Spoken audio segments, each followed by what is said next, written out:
बिस्मिल्लाहिर्रहमानिर्रहीम। अस्सलाम वालेकुम। आज हम बथुए का रायता बनाएंगे। ये बथुआ है 1 पाव के करीब। इसको अच्छी तरह धो के इसको पहले बॉईल करेंगे और फिर इसका रायता बनाएंगे। चलें पहले इसको धो लेते हैं। इसको बहुत अच्छी तरह धोएं क्योंकि इसमें बहुत मिट्टी होती है, इसलिए कोशिश करेंगे बहुत अच्छी तरह इसको धोया जाए। बस अब इसको हम उबाल रहे हैं और बहुत अच्छी तरह इसको धो लिया है। चलिए इसको उबलने के बाद आपको बताते हैं कि रायता कैसे बनेगा। ये उबल चुका है और फिर इसको मैंने इसका सारा पानी निचोड़ लिया है। अब हम इसका रायता बनाएंगे।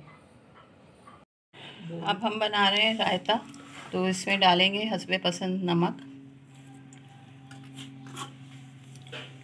कुटी हुई लाल मिर्चें और भुना हुआ ज़ीरा। बस ये 3 चीज़ें इसमें डलती हैं। कुछ लोग इसमें कोयले का भगार भी लगाते हैं, हम भी लगाते हैं, लेकिन कभी कभी, हर वक्त नहीं।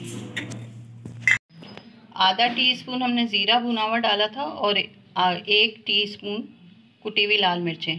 अच्छा, इसमें 2 लहसुन के जवे पीस के भी आप डाल सकते हैं और स्मोक दे सकते हैं उसका, कोयले का।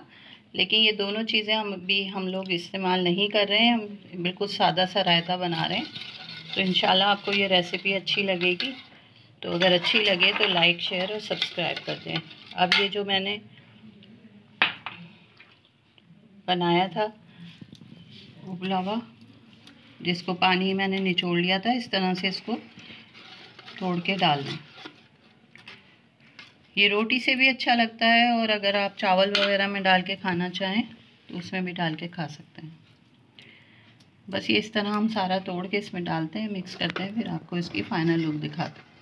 ये हो गया है तैयार ज़बरदस्त बाथू का रायता, यानी बथुए का रायता।